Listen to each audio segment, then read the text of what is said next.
right, good evening. We are here at True Baptist Church Bible study. Thank God for each and every last one of you, those who are here and those who may be checking it out online now or later. Y'all don't know what that can be now later. Y'all don't know what that.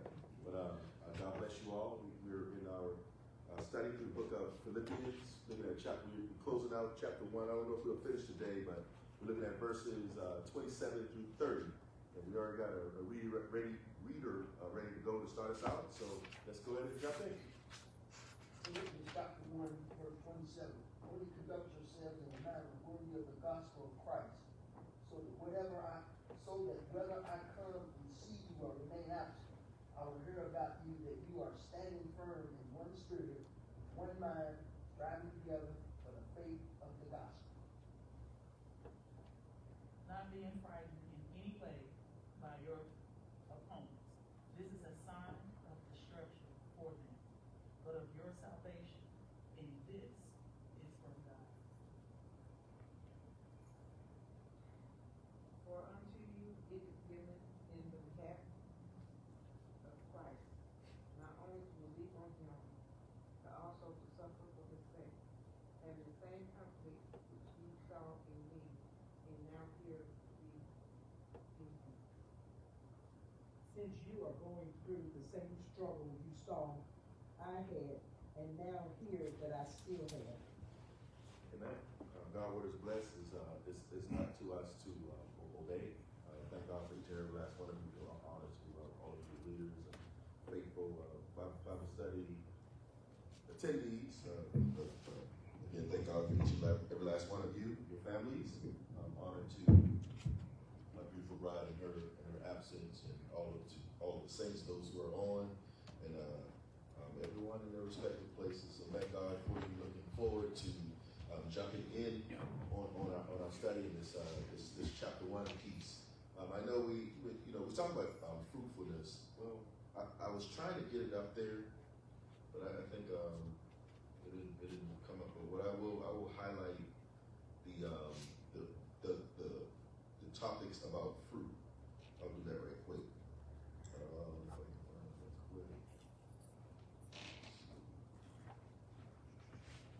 Okay, so starting out verses 22 through 24, a fruitful life creates a good problem for believers. That's verses 22 through 24. Next one, a fruitful life bears fruitful lives in others. That's verses 25 through 26. Next one, a fruitful life must remain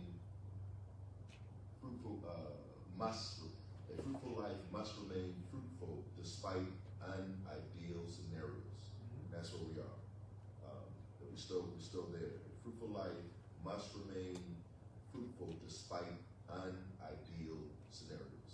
So that's where we are when it comes to the points on that piece. So back at the study, by way of introduction, now there are two main types of plants. Now, I'll tell you the category. I don't know how to distinguish the categories. So they're annuals and they're perennials.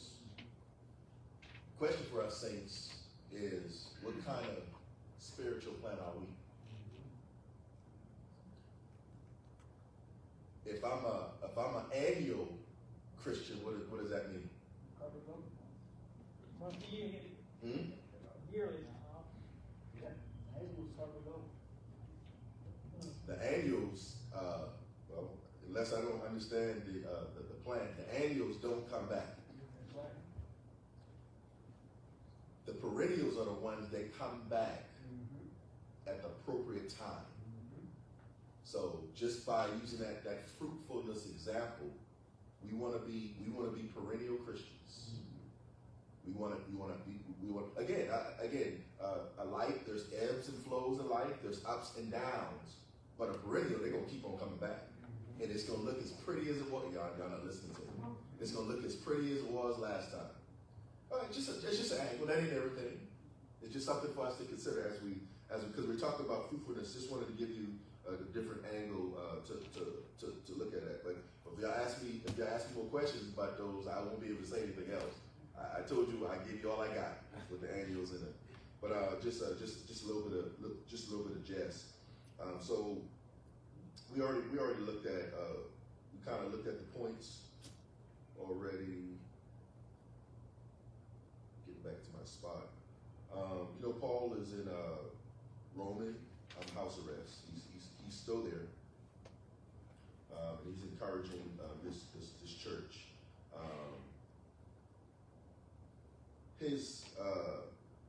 He's in a tough situation, but he's still pushing fruitfulness. He's pushing fruitfulness in a situation that puts some people literally in the hole, right? So what do I mean by that? So he's in prison. Matter of fact, the people he's pushing fruitfulness to, he has memories of being in the hole because that church started with his prison situation, right? So again, God used a tough situation to produce that fruit-bearing church. That church that Paul is encouraging, Paul is excited about, Paul has joy about, it came out of problems. He got whelps on his, y'all not listen to me. He got scars on his body. He got whelps on his body due to what he went through.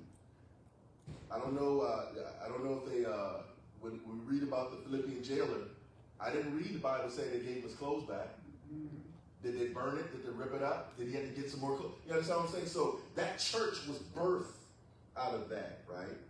So we talk about those points. A fruitful life must remain fruitful despite ideal scenarios. That's where we are right now. Now, where we ended last time, we went off. Well, we didn't went off.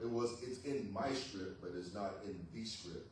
So we were talking about examples of people who were struggling in different situations. We talked about Naomi, and there's some other examples. So I was about to start Paul, so we'll go ahead and jump in. So we're going to use Paul as an example. Here's what we're looking at, right? He was wrong. He was thinking wrong. He had a mind change, and now he's doing the right thing. So listen, we're excited about Paul right now. Paul is doing well, right? But Paul had a period in his life where nobody could tell him what to do. Paul was that guy. Paul was that, the Christians, Paul is coming around. Again, y'all remember, we preached through that, and y'all seen it before, it's not new, all right? They're like, Paul, this same Paul, that same one? So he was that guy. So, and people still had memories of that, right? And Jesus said it this way, he was kicking against the prick. But I want us to, let's review that, right? When Paul was kicking against, again, we're not going to spend too much time, but it's good for us to explore and talk about changing. Listen, if I'm thinking wrong, if I have this old New Hope saying, y'all from y'all OC, if I have stinking thinking, right? If I have stinking thinking, I can change. I don't have to stay there. You understand what I'm saying? So watch this. Paul was not only confident in what he was doing, he was confident that he was doing it for the Lord. He wasn't just, he was sure. And again, say, I know it seems contradictory. It's not. But it is possible to really think you're doing the God-honest truth, and you are all the way wrong. So that's what he was doing. Y'all don't, okay, guess what? Jesus said the same thing. Jesus told his disciples that was possible, right? In fact, it's part of the fasting passage. Can somebody find John 16 and read 2? Read John chapter 16 and verse 2.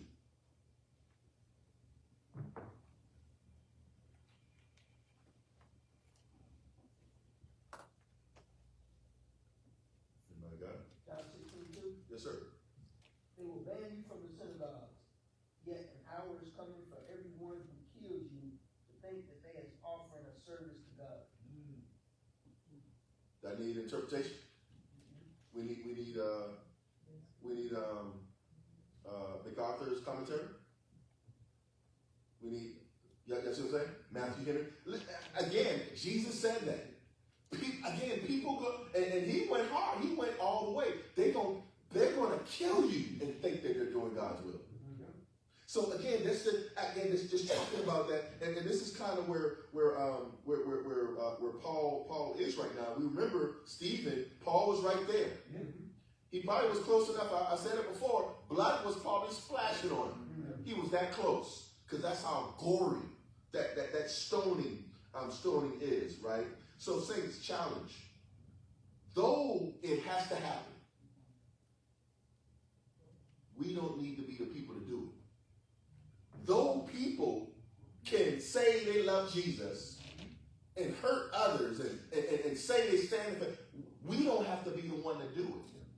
Okay, let's back off. Maybe we won't hurt a fly physically, but what about verbally? You won't hurt their body, but what about their character? You see what I'm saying? So again, we have to watch that piece. So Paul did this. So let's back to Paul. So on the road to Damascus, was he forced to change his mind? He wasn't forced. Now the situation happened to get his attention. And saints, man, I don't want to stay too long, but we got to get saints. Here's the deal. So he had that flashing light. He heard all of that happen. That did not make him do anything.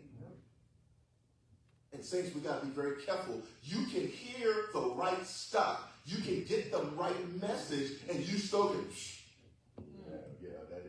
Y'all ain't talking to me. That ain't for me. So we gotta be very question, right?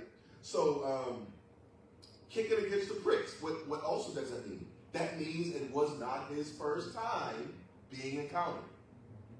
So he didn't listen before. Jesus told him why kick against the pricks. So he listened now. We ain't beat Paul. This ain't. We just talking about Paul. Listen, is Paul the only one that he didn't get it the first time? Right? So yes, we're talking about salvation, but also there's some things in sanctification that we can do the same thing. So we got to be very careful. Saints, I know I talk like that. I'm just saying again, this is something that we folks need to consider. I mean, as we work through this, right? So watch this. Though he was confronted in a peculiar way, that is not force. But it does show God will do just about whatever it takes to send you the message. It's not going to force you. There's going to be some tough stuff, so we got to make sure that we are receptive. That's what it's about. That's one thing I forgot to talk about. I said it last Sunday, but I didn't say it Sunday. When it comes to Deacon McCurry acceptance call, he's receptive, and I mentioned that piece. I'm not saying he's the only one that's receptive, but that's one of the things I said connected to his call. But I want to tell you that's very important. The spiritual reality is we have to submit to whatever change God presents to us if we want forgiveness, peace, joy, strength, growth, consistency, and fruitfulness. We got to submit. We got to surrender. I don't care what the situation, and people struggle with these words: surrender, submit, subordinate, listen. Listen, I don't care who it is. I don't care what is going on. If it's God's will, you're doing it for God. It is idiotic for a leader to think that, they're doing what, that is foolishness. The stuff we do, the order we have is for God. But guess what? Let's go back to the text. Even in ideal situations. There's some tough things we got to do. And this is where we are. Paul, listen, even in ideal situations. Can I give you an example? Y'all, can I give you So, I was able to do LASIK surgery before my first deployment. The military did it.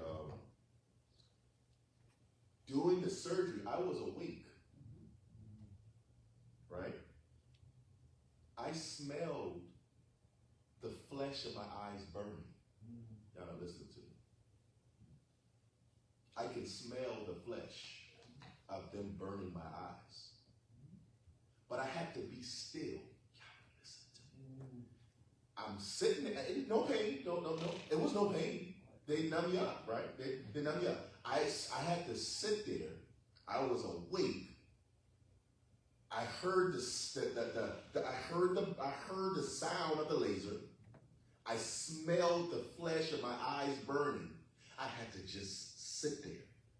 I was vulnerable. But I patiently surrendered to that to have the best result for my physical vision. I endured that. I just laid there because I wanted to have better vision, right? Even this, right? I mean, again, I think they say this, you're supposed to redo it. It should be worse. This is not. I mean, my eyes could actually be worse right now, but it's even better. But I surrender to that. Saying the same is true for spiritual vision. God, listen. As we mature, you're gonna notice stuff. You're gonna see imperfections. You're gonna see, but that you gotta be steady. I'm not talking about allowing things that should not be done. That ain't what I'm talking about. But there's some things we have to submit and surrender to as God works it out, right? Watch this. Sad reality that Jesus spoke about in John chapter 9 is the worst blindness is when you think you can see. Check it out for yourself. Check out that most of that. Matter of fact, let's go John. Y'all gonna say y'all said just tell everybody. Let's go to John 9. I'm gonna read those 2 verses so you can hear it. John chapter 9, 39 and 40 says, those other Pharisees who were with him heard these things and said to him, we are not blind too, are we? Jesus said to them, if you were blind, you would have no sin. But since you say, we see, your sin remains. Again, you got to read the full. I mean, there's more to that, but right, that's a mic drop. He said, listen, here's the bottom line. You're not listening. You're just saying what you're saying. You're just doing what you want to do. You go ahead, all right? Why are you asking me? If I told you, you're not going to listen anyway. So, but listen, here's the deal. You can do that with your little friends. You can do that with your family. But this is me. I'm telling you, I mean, the bottom line, I'm telling you, you're blind, but you're never gonna acknowledge that. You not acknowledging that you're blind don't make you, y'all not listen to me. You being cocky about that don't make you see. So again, but look at what Jesus did. He's like, you know what? I mean, he didn't say it. He's like, I'm done with this. You just doing what you want to do. And again, you guys know I like to push it. I like to push it so we can listen, right? Here's the deal. I mean, and that's what we gotta be. We gotta be very careful, right?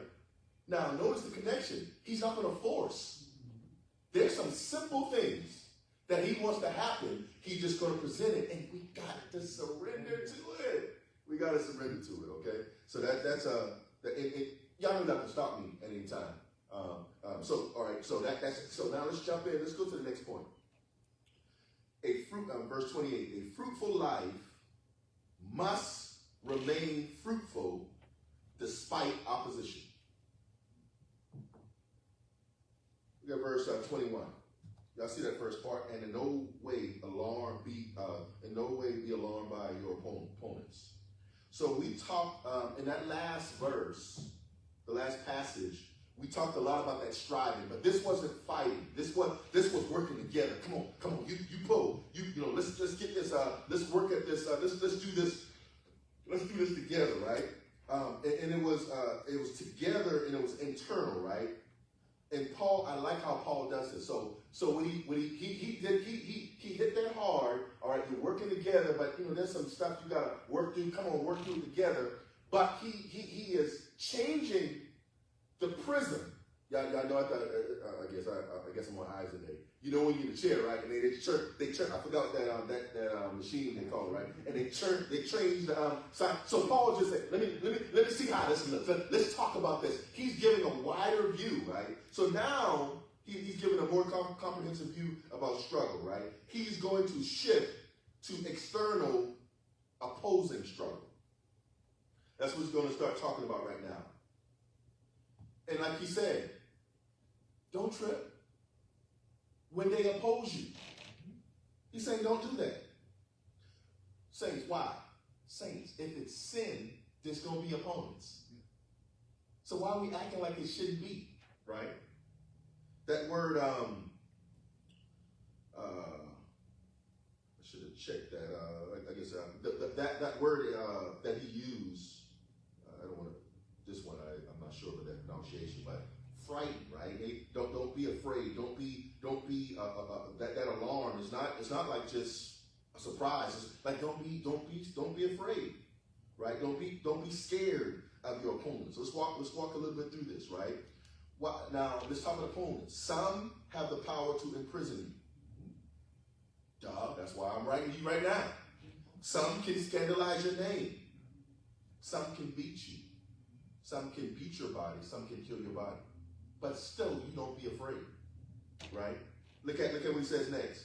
In no way, right? For no reason, under any circumstances, right? We got to be confident. We got to be confident in Christ. Why? Being afraid of doing the right thing in unity will take you off God's plan. If we're afraid, that's what he's saying. Listen, don't be afraid. Listen, you're going to have opponents, but you got to hold the line. You got to be confident. You have to be there, right? Philippian church, true church, individually and collectively. Now, we know, I know that whole, that naval, or sometimes you use it in naval, sometimes you in the Navy, sometimes you use it for air, but when it comes to direction, when you start out, a little error, as you go further and time progress, you be way off. Yes, sir. And even that fear can take us off target, and we don't want that, right? In other words, fear can make us miss the mark unintentionally. Being afraid to do what God would have us to do according to how we want to do for whatever reason. It ain't that you want to be off, but if we off target, there's no way to control that, right? Now, but we're gonna go in and out with this one. Who should be our opponents? This can go. The text is talking about people. Now we know that Satan is the enemy, and I know but that's not where we're going here. Paul is talking about people. So I'm asking, who should be our opponents? Right? I think y'all see where we're going on this. Tough but freeing point. Do I treat family and other Christians as opposition? This text, Paul, this text, this part of the verse is going to refine our thoughts on opposition, because we got to really understand what that is, right? Because sometimes we say some stuff and we do some stuff that's problematic. This verse will force us, anybody who will listen, this verse will force us to have a better understanding as what it means to be an opponent.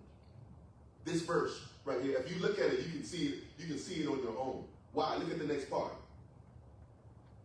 Which is a sign of destruction for them. So now, anyone who sinfully is opposed to God's word, will, and way, will create their own destruction. So that's people, these are sinners, people who are sinfully, right? So again, we got to be very careful, right? We're talking about who we don't like, who I can't stand, who I don't want to be, who I wouldn't throw water on if they're on fire. We got to be very careful at what we say. So Paul slow walks this. He's helping us. This opposing is not just the Philippian church or any other church collectively. This is also for believers individually. Paul is drawing a line in the sand. Disagreement is not opponents. Real opponents. I'm not adding this to the text. This is what the text says. Real opponents, the Christians get destroyed. So we're gonna have disagreements. Paul and Barnabas had a disagreement. That's a disagreement. They weren't opponents. So we want to clean up how we look at this thing, right? Watch this. Why is that important? Because the people who are really not focused on Christ, who are not in Christ, they'll get duped by this thief that comes to steal, kill, and destroy. Paul add destruction in the text. It ain't nothing new. That's all Satan came to do. Yes. All right. So anybody who wants that, who won't surrender and submit to Christ, we got to be very careful. But watch this. Let's go another angle. Satan does not have power to make real Christians opponents. Satan does not have power to make real Christians opponents. Are you with me? Now, y'all, anybody disagree? Anybody got again, look at the text. Oh, we walking through the text. So again, just look at that. I mean, and this should be helpful, right? Because sometimes you kind of do, you think stuff and you're like, okay, well, I saw this, or and again, this verse there's some verses that make something plainer. And this is very clear on what it means to be an opponent, right? This verse helps us with that, right? Because who wants another Christian to be destroyed? You understand what I'm saying? So that's what Paul, huh? I want him to get. I do. I want him to get. I don't want him to be destroyed. That's what real Christians want. It ain't no, you ain't with us, so I don't care. No, real Christians want them to really, and when she says it, she's not talking about any it. She's not talking about, when she says it, whether for others or her, and you can correct me if I'm wrong, she's not talking about what people think. No. She's talking about God's will. Yes. I'm not saying it like you didn't say it, I'm just talking with you. You're absolutely right. All right? So again, listen, saints, and that's what church is about, right? That's what, this is the kind of, that's how we truly move like how he wants us. That's the attitude, right? All right? And it ain't no, fortresses. It's like, boom, we want each other to get it. We want to get it individually and collectively, right? We want to get it right because when we all get it right, we connect with other people. We draw people to get it right? Paul's point here is not, I'm sorry, let me back up. Mature Christians, so her same point, mature Christians strive to reconcile and restore. Mature Christians. So part of getting it, another way of saying it, the Bible, Paul talks about the ministry of restoration. That's one of Paul's biblical way of getting it. That's what we want. But that's not Paul's point. Paul's point for the opponents is not restoration. It's destruction. So that's why we got to be very careful. We got to clean up who we give it. Oh, y'all with me? You on my side? We got to be very careful how we say that, right? So he's speaking of satanic opponents that will be destroyed if they don't get it right. And we should not want that just for whatever. I don't care what it is. Some disagreements are deeper than others. But a Christian, it shouldn't be no opponent like, fighting and stuff like that for Christians, right? Sadly, sin has blinders that desensitizes people to miss obvious cues. Now this one is more for those who are not truly believers. So they thinking, well, this is what you do when you don't like something, this is what you do. You stake your claim, like you mark off your territory, right? And Satan, he's using this common person. He's using this what I saw in social media. He's using this what they talking about in the barber shop and the beauty shop. He's using that stuff to blind people from truly knowing the truth. And we as Christians, our life should be showing the right thing. Yes, what Paul is saying is harsh, but that is the reality of sin. And we all should not want this for ourselves or anyone else. So not only should we not treat Christians as opponents, and this is where I commend us as a church. We have a desire to get out in the community. This is why, right?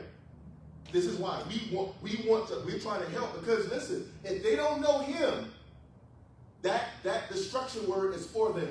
So that also drives us in our missions, in our evangelisms and things like that. So we want to understand that, right? So it's never wise to be comfortable opposing the things of God, which are only debatable in the blindness of sin. Christians debating or pushing an error, all that shows is blindness of sin. We got to be very careful. We got to be very careful on that. But there's a blessing in this text. He is not talking about Christians. He's talking about opponents to Christians. So this text is there's a blessing here, right? Look at the next point. Then he said, the next clause, of salvation for you, and this too from God. So destruction for them, salvation to you. Again, he's talking both sides. The destruction is only for sinners, only for opponents to the gospel. But this salvation is for those, right? The destruction is for the opponents of the Philippian church, not for the Philippian church. Those that strive together, those that work together, those that are unified, they are saved from that destruction. And getting to the text, they are fruitful together. Saints, and that's what saints, any group, your family, right? Your friends. We're Christians, right? So Christian, family, and I'm not saying you shouldn't have non-Christian friends, but the desire is for them to hopefully know the Lord, right? So again, how do we land, right? We are working together for the kingdom, right? We're fruitful together. We're protected together. But look at what Paul is going to do next. Let's go to the next point. Y'all ready? I love how he does this. This is an eye opener for me. Next point, verse 29. Our fruitfulness will not suffer while we suffer.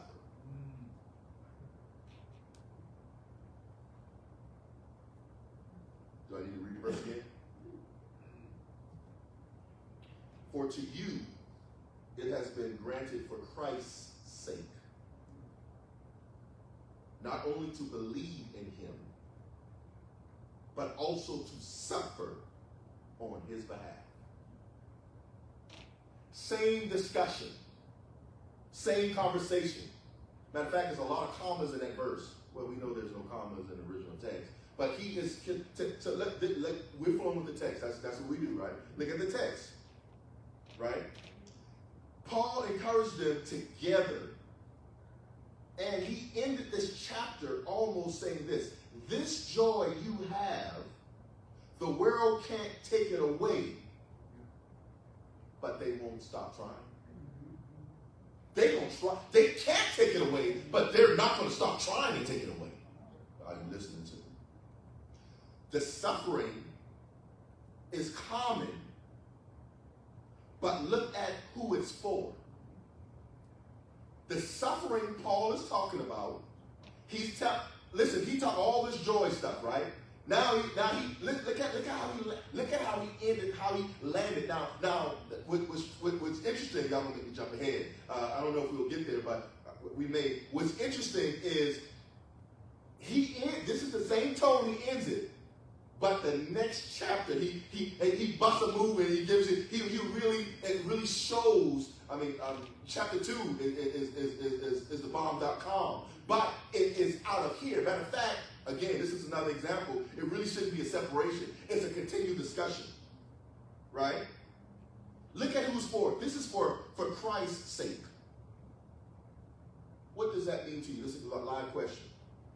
The suffering that they are going to endure, that we are going to endure, it is for Christ's sake.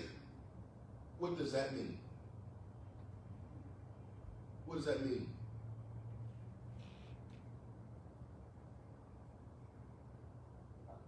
I get it was Christ's sake. Why should we be worried about what other people think or what other people say? And the same thing Paul is saying here. I'm in jail. I'm in a bad situation, but it's not stopping my fruitfulness to be able to talk to the people, to bring them to Christ. So, I love it. Yes, sir. In that suffering, Christ is the game to me. What Paul is showing him here is even though I'm suffering, I am still fruit. I still got things to do. Yet you see me going through and not supposed to be, I guess, excited or anything. But God is getting glory. And just because I'm suffering, God doesn't suffer. He's letting them know that He's going to bring you through. Yet I'm still striving. Yet I'm still arriving. Yet I'm still getting to the point of doing what I have to do. Even though you would be saying, why would you do that? They was at the point, they was asking Paul, why are you still preaching? You can just give up. But he got excited again. But we have to be excited when something go through it for Christ's sake. All of us have people, maybe a short list. If they ask you to do something, you're going to do your very best. It ain't everybody, but all of us got certain people. It don't matter when. It don't matter. It's certain people. All of us. I ain't saying everybody. But look at how Paul is saying this. Paul is doing the same thing here, and it challenges us to think about. So if I will do, if such and such call me right now, Pastor, I'm gone. Y'all not listen to me. Come on. I ain't no shade, because if something happened, depending on what it is for me, I'm gone too. That's what we should do, right? But the question is, where does Christ fall in that lineup? He's supposed to be at the top. So if he wants me to do something, including suffering, why would I not be more forthright on anything else? There might be something wrong in my head when I ask you to do something. Are you going to say that about Christ? If he wants you to go through something, this is what he's talking about right here, right? So now you hit it. So we're talking fruitfulness. When I suffer, my fruitfulness can't suffer. When I'm supposed to still supposed to be able to do that, because if it's for Christ, it's worth it. Suffering on the behalf of Christ, that's again, it's worth it, right? Watch this. Let's walk it though. Mature saints get it, and they're like, okay, next slide. Mature saints, come on now. Do you know? Hey, see, mature saints, he said, brother, I know you don't know what I'm going through right now. Others won't be here, but mature saints get it, right? Saints that want to mature are trying, but they're scratching their head. Just talking reality, it's not judgment. And I want to tell you that if you find yourself in the category of trying, that you continue to do it. He will help you, right? You never go wrong when you make the right decision, right? Now the enemy, as long as you think, he's going to give you something to think about. Yes. If you want another option, he gonna give you another option. If you want another way to look at it, you can walk around it all you want. If you want, listen, matter of fact, not another way. If you want to see something, he gonna let you see something that you're not supposed. Listen, I want to be very careful. So what I'm saying is, saints that want to mature, they're trying, but they're contemplating. I just want to challenge us. Whenever we get in a place where we contemplate, look, we got to err on the side of doing what Paul's talking about. You're doing it for Christ. That's a mic drop on whatever Satan tries to throw there. But we got to talk about one more, saints. Saints that are not mature do not see the good in this. I'm not even going to sit on this one. All right, if you want to challenge, let's talk to Paul about carnal or spiritual, right? So we have to see where we are, right? If I'm like, why would I want to suffer? Who does that? I mean, listen, we got to understand, this is for spiritual grown folks who know what it means to serve the Lord. And we all supposed to be there, and we all can get there. And we are responsible for demonstrating that to others and encouraging others to do it. Shame on us if somebody is trying to get on the right side of this. Man, if that was me, I wouldn't. Listen, we got to make sure we don't do that piece. We don't want to be a stumbling block, right? We don't want to be a stumbling block as well, right? So this is where we all are. This ain't a few folks. This ain't no super saints thing, right? This is if any man be in Christ. If anybody will come after me, let him deny himself, take up his cross daily, and follow me. That's what he was talking about. That's day one. That's day one. Ain't no probation. Y'all not listening to I say it like this. I like it. Ain't no probationary period in being Christian. You're all in, and he wants us. I'm not saying we're going to be perfect. We're going to understand things. This is talking about when I think the right thing, but I'm struggling with the right thing. Right? I want to encourage us. Let's go to the right side. Now let's end on this question.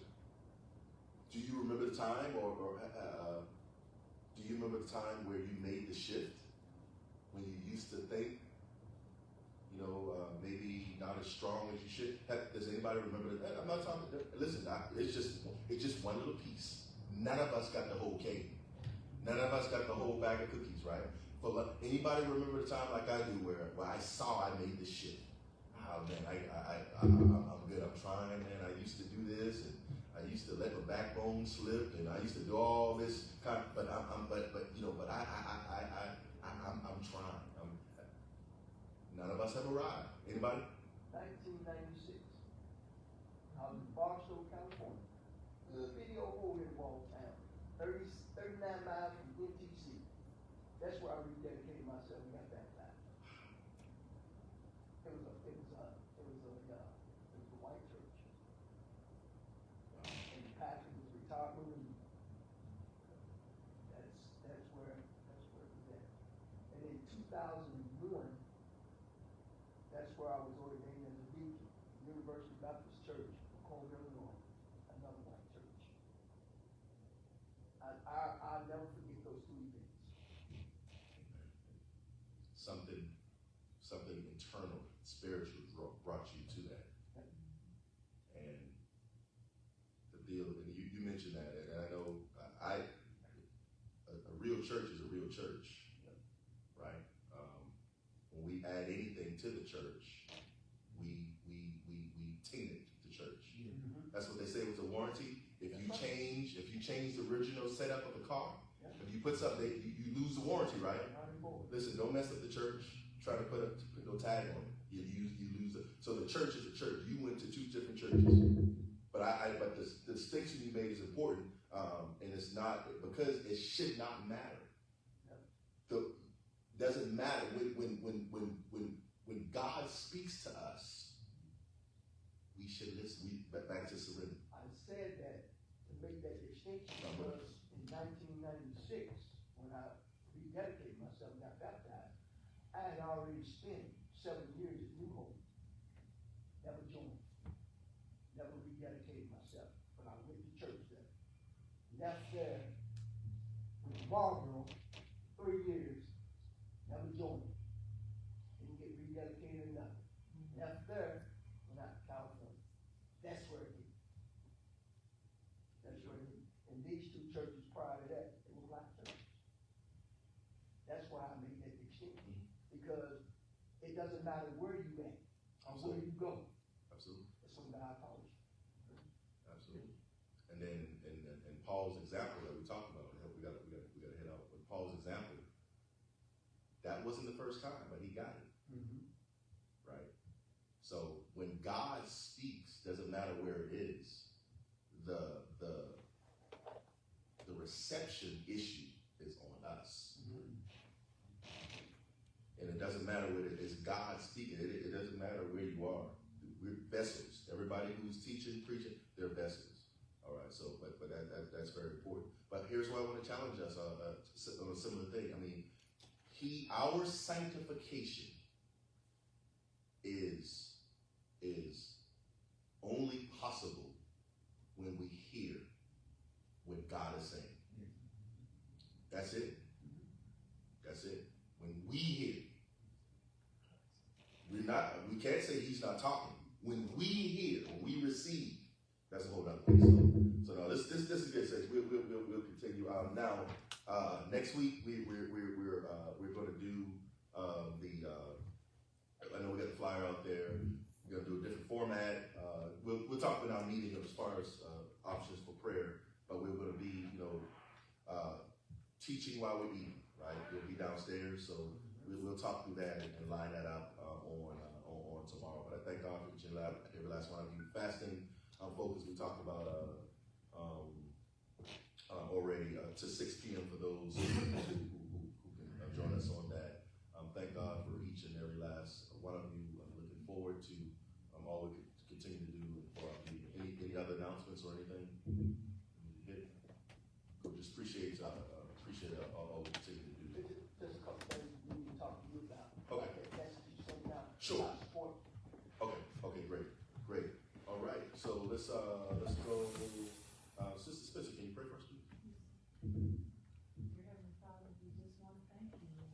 Thank you once again for showing us in your word how you would have us to be. And we ask to walk in it, Lord. We pray the Holy Spirit, you would continue to lead, guide, and direct us in your way. Thank you for our church family, Lord. Continue to strengthen us and grow us in you. Let us walk the way you've called us to walk. We pray for those who's absent from us right now. We ask that you continue to keep your hedge of protection around. Perfect the things that concern those who are on that prayer list, Lord. We thank you, God, because we know you are the ultimate doctor, lawyer, and all. So we give you praise, honor, and glory. And as we depart from each other, we don't depart from you. We thank you and we praise you in Jesus' name. Amen. God bless you all. You all have a great night.